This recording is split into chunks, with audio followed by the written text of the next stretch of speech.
Hello, my name is Jim Nataro. I'm the chair of the Department of Pediatrics at the University of Virginia. I serve as co-leader of the hub core of iThrive, which is the Clinical and Translational Science Award program held by UVA, Inova Health System, and Virginia Tech Carilion. The role of the hub is to promote sound and rigorous clinical research, and we have therefore undertaken a project to promote the recruitment of special populations in clinical research at our institutions. Today, we focus on enhancing recruitment of Hispanic subjects in clinical studies. We have Max Luna, a cardiologist, associate professor of medicine, and a native of Guatemala. He was recently appointed vice chair of diversity, equity, and community engagement for the Department of Medicine, and he has been working on Latino health for more than a decade, lately directing the UVA Latino Health Initiative. He also works with iThrive in community engagement and recruitment of special populations. Welcome, Max. Thank you, Jim. We have Kristen Petros de Guex, a research specialist in the Division of Infectious Diseases and International Health at the University of Virginia, and a former Spanish language medical interpreter with the UVA Health System. She has experience living and working in resource-scarce settings, including rural Mexico, Guatemala, Honduras, Nicaragua, and Tanzania, focusing on diverse global health initiatives. Kristen has experience recruiting Latino participants living with HIV, tuberculosis, and COVID-19 in clinical trials at UVA. Her academic formation is in anthropology, Spanish, and Latin American studies. Welcome, Kristen. Thank you, Jim. And we have Ana Villagomez. She is a senior clinical research coordinator for cardiology in the Inova Heart and Vascular Institute at the Inova Fairfax Medical Campus. She received her undergrad degree in biology at George Mason and is now pursuing a master's degree in clinical translational research at George Mason also. She conducted research in genetic diseases in pediatrics and obesity and hypertension, and is now focusing on cardiovascular research and COVID-19. Welcome, Ana. Thank you, Jim. So I would like to start the discussion today by asking Dr. Luna, please, to address the importance of recruitment of special and diverse communities in translational research. Max, you want to start with that? Thank you, Jim. I speak here with my hat of a clinician, a Latino myself, and also a Latino community health advocate. And what we need to see in medicine and other aspects of the US is the demographic changes that we expect to see over the next decade. Virginia will increase from 17% to 25% Hispanics over the next 2 decades. And so 1 out of 4 patients that we see or community members are going to be part of this community. So it is critical for us to enhance the knowledge of the disease that we are going through to better serve them. At the moment, only 3% of NIH and FDA approved clinical trials are Hispanics. I mean, 3 out of 100 participants in trials are Hispanics. And as a clinician, I wonder if the data of this randomized trial in how to care for a heart attack applies for my Hispanic person. That happened when I was training 25 years ago. Only 15 to 20% of women were participating in randomized trials in cardiovascular disease. We have come way ahead of advanced on this, and we need to make it similarly with underrepresented minorities that are challenging with health disparities and inequity. It is important to realize that different states, different localities have challenges to recruit minorities. For instance, our 5-county area in Central Virginia, we're only around 7% of Hispanics.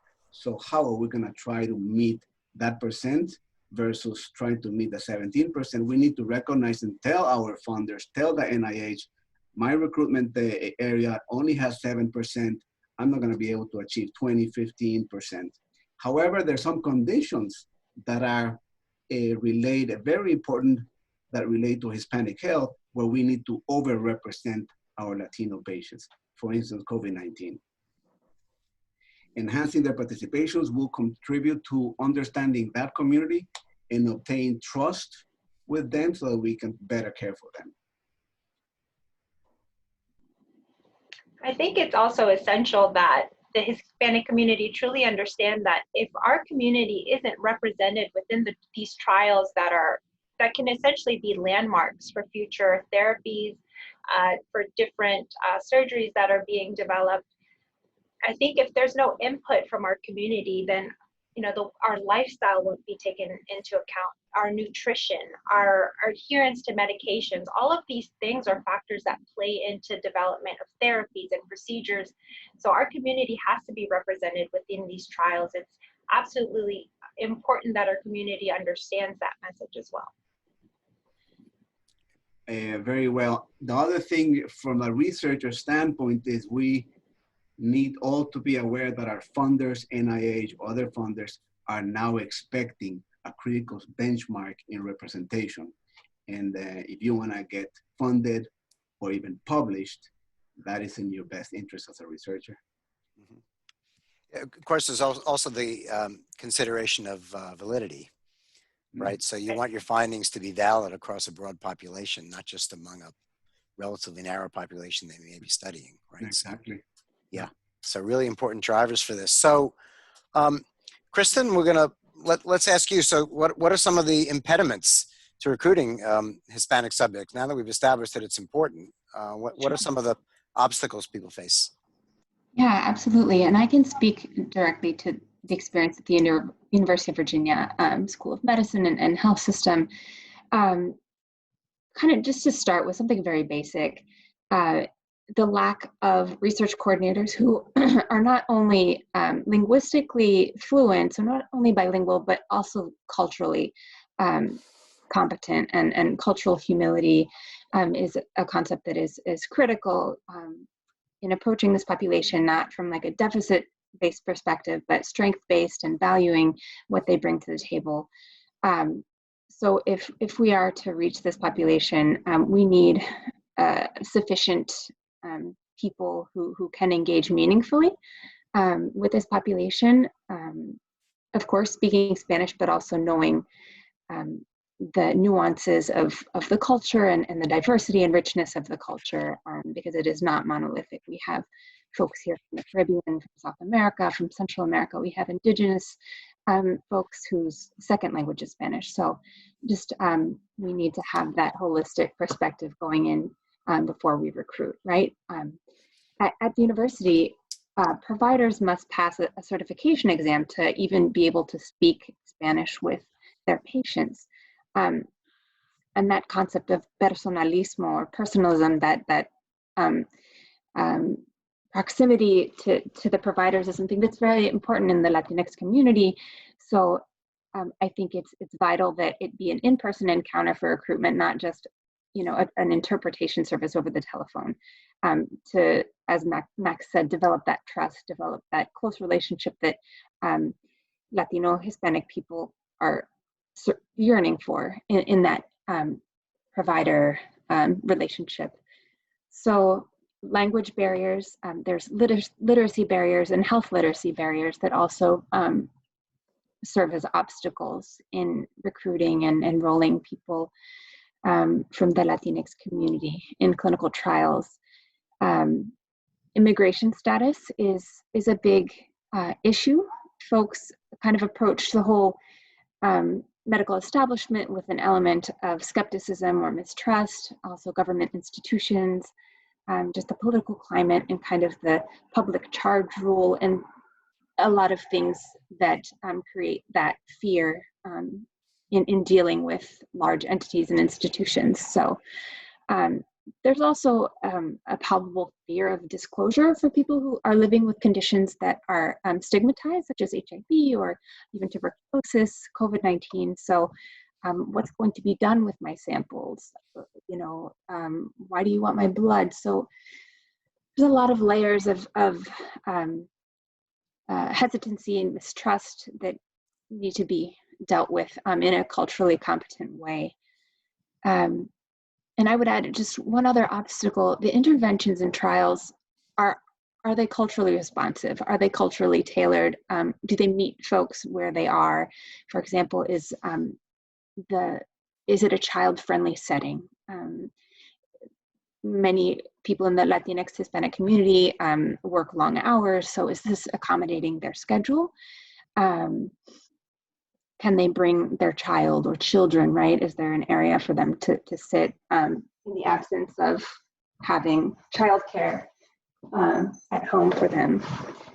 So yeah, those are just a few of the things. So I think that if we are really committed to enrolling a diverse group representative of this population here in Virginia, we need to have research coordinators starting with that, with cultural and linguistic fluency, and just bring in an appreciation of this community, and knowing it intimately would be a good first step to enhancing enrollment numbers. Thank you. Max or Anna, any other impediments, obstacles that we should recognize? One thing that I've noticed in patients, in Hispanic patients that we approach, is there's just a lack of understanding in regards to the importance of research. I don't think a lot of our patients truly realize that that hypertension medication that you're taking now, that went through a research process and through a trial, and it got FDA approved. When I share that tidbit with them, they're always taken aback. So I think in the community, there's just a lack of awareness of how crucial and important research is, and what we can provide to the community when they take part in research. That's something that I've definitely noticed, and I really try to highlight with our patients. There's also a distrust in the research process. As Kristen mentioned, a lot of patients have questions. Why are you drawing so many tubes? What are you doing with my blood? Are you selling my blood? So I think a really good approach to try to fix that is just informing them. Why are we doing these assessments? Why are we doing all these questions? I think as a whole, we need to really focus on educating the community so that they truly understand the importance and value of research that should be present within our community. Yeah, those are really good points. I had one more thing to add, Sure. Jim, if I may. Just a lot of studies that provide compensation for research participants do request Social Security numbers. So that could be a potential barrier for people if they're even presented with the question. So that's something to take into account. Can we use petty cash? Are there ways to get around this so that undocumented community members feel at ease and not threatened when presented with what is your social to qualify for the study? Great. So maybe I'll just sort of add in something that Max had said earlier. Another barrier could be geography or distance, because many investigators, if they're at one site, that site may have a population that is skewed in one particular way or another. And so sometimes you also have to overcome distance if you want your population to be truly representative of the American population or the global population. So, okay, so now comes the fun part. Now we want to drill down a little further. What can the investigator who's listening to our podcast and is faced with these obstacles, let's talk about some of the best practices to enhance your recruitment. And I think we can start at the individual level. So you've got your Hispanic subject or family in front of you, and now you want to maximize the likelihood that they're going to consent for your trial. So Anna, you want to go first on that one? What do you think? Yeah. It's the first thing I always do, especially with my principal investigator, the physician that I'm working with. I give them a pep talk. The approach is going to be different. You need to go in there, you need to be warm, you need to be open, listen to their questions.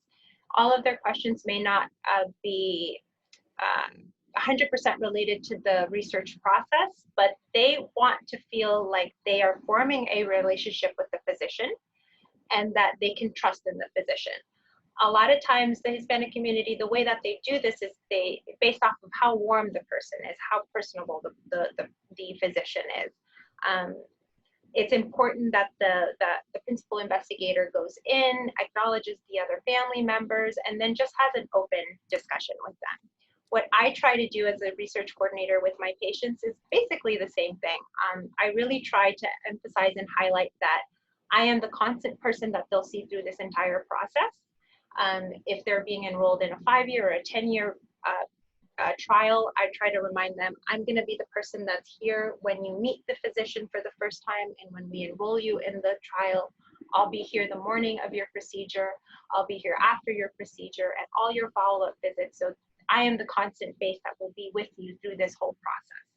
I always try to emphasize that this project or this trial would not be presented to you if it weren't the best thing for you.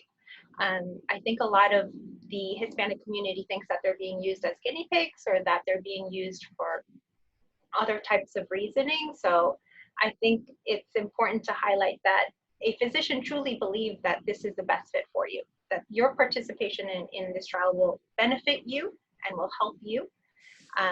And just giving them that comfort level and forming that relationship from the initial point of contact, from the first time that you're seeing that patient, it really brings their guard down and really makes them trust you. And it's after that happens, after that relationship is formed, it's truly, they trust you and they really believe what you're providing for them and the type of care that you want to provide for them as well. Thank you.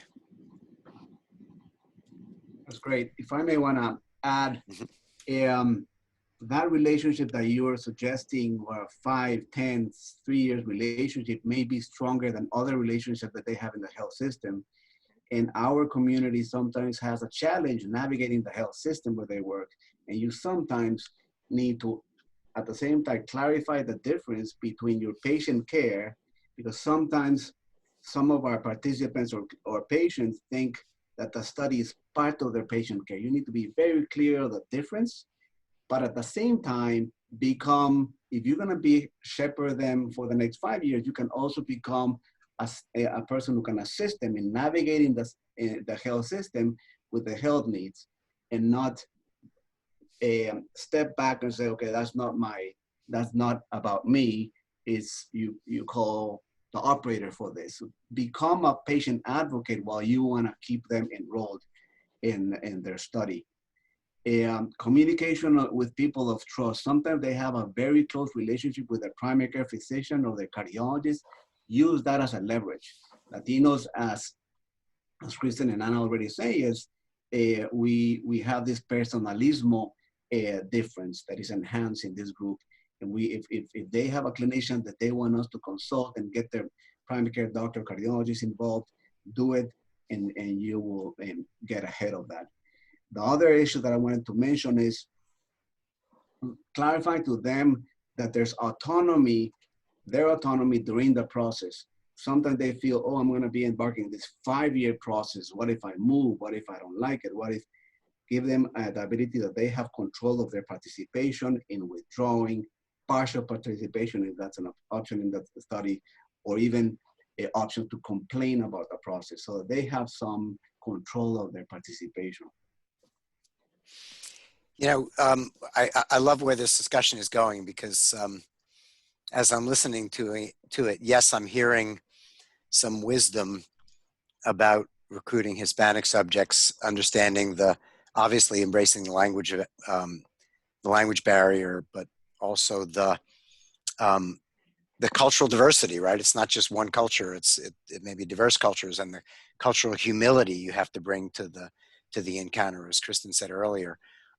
But you're also giving us a lot of wisdom that anybody can use for any subject, right? And being an advocate for the system, and an advocate for the patient, and approaching them with positive energy and encouragement, et cetera.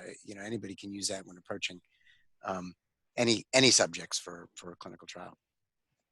Kristen, anything else to add on this one? Yeah, approaching patients on the individual level?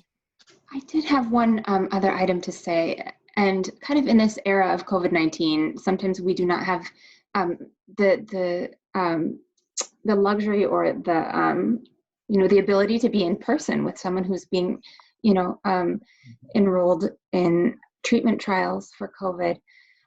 So one thing that I've learned along the way, working remotely and phoning in to this isolated room where I'm maybe using an iPad and there's only one person there to help with the phone, really to have patience, because people want to have their entire family chime in on the decision, so it's not something that you can rush.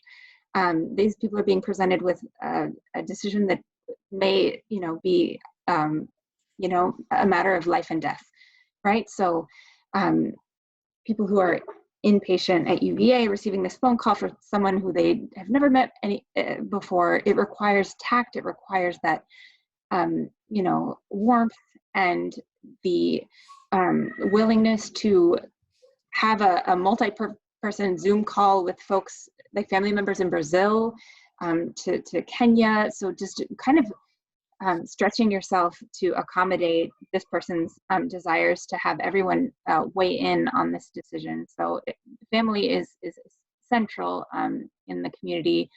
So it's not kind of a snap decision that someone's going to listen to you, read the consent form, and say yes or no. So to really take the time to honor their wishes and let their loved ones also play an active role in decision making. So just understanding that that's gonna take time. Great, thank you. Amen. So Max, so the population level, the community level, right? So in order to get the subjects and their families in front of you, you have to interact with the community in a way that that allows you to get the subjects into your office. So how does one interact with a Hispanic community or a population in order to build that trust and increase the likelihood of successful enrollment? Yeah, thank you. We're living in a new era, right? And COVID and challenges with underrepresented minorities in healthcare are the highlight of this year's conversation. So we need to be ready. The researcher, whoever is going to approach a patient for participation in a study, they need to be aware of the true historical and current health disparities that they are challenging and ready to have an empathetic opinion about their challenges. We also need to know the history of your institution and their community and be prepared to be understanding, apologetic, and recognizing that this community may not be ready to engage with your institution after some recent or historical experiences that your minority group in your community has gone through.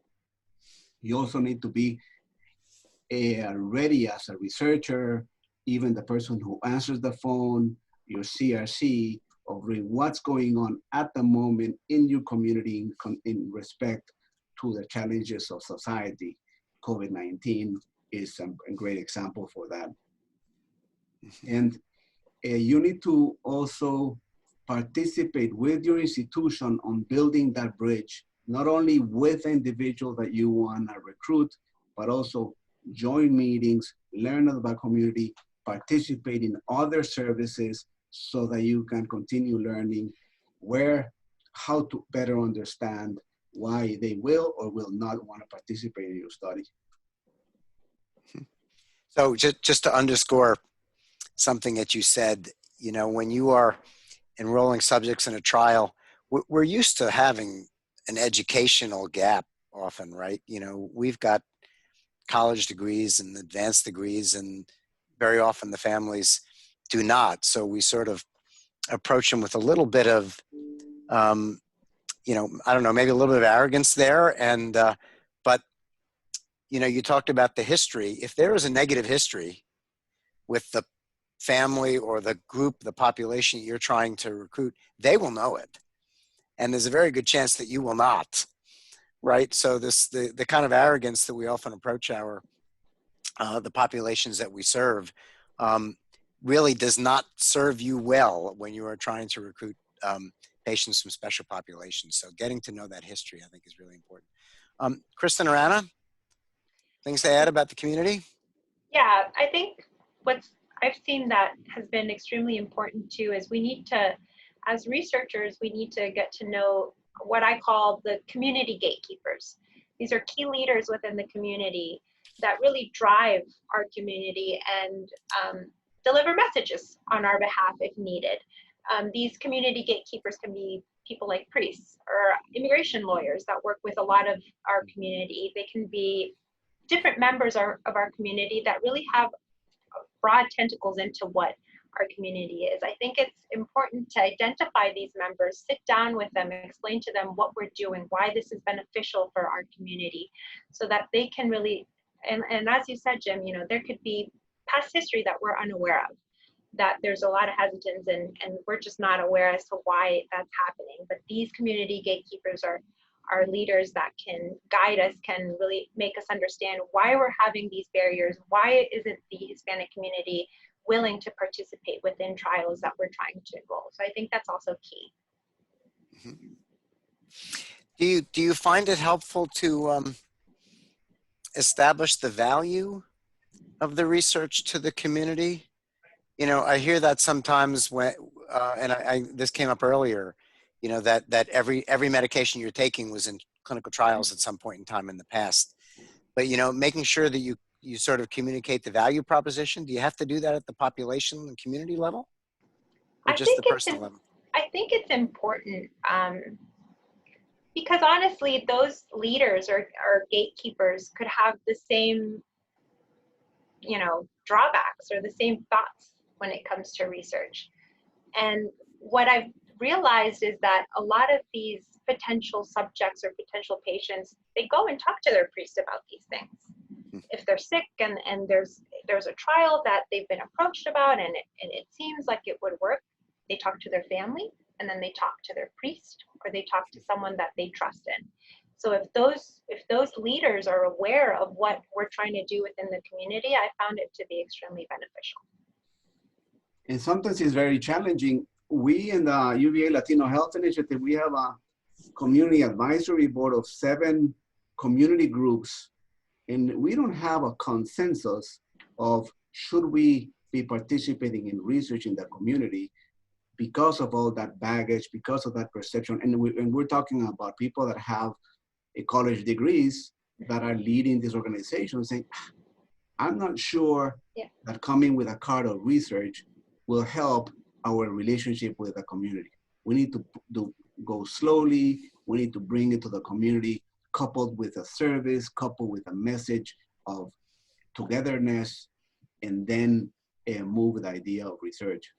When Anna was talking about bringing other organizations to get the buy-in and get the message, sometimes there's topics that are so important that maybe you want to structure what iThrive has been starting to do in the community with us is these community studios where you gather and do a 2-hour session with community leaders and say, this is this study, very sensitive topic, very time-sensitive topic, even at that design, for instance, a study that needs to be addressed in an emergency fashion that we cannot get a written consent, it's a verbal consent. We need to get the community ready and getting these meetings to get the buy-in, the opinion, that teaching us how to get this protocol through needs to be even structured in a formal fashion like a community studio.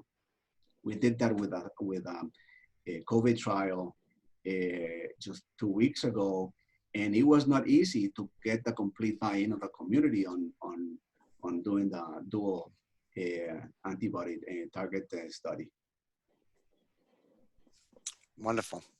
Well, I have to bring us to a conclusion here. Thank you very much for a great discussion this morning, and I want to thank our listeners for joining us today.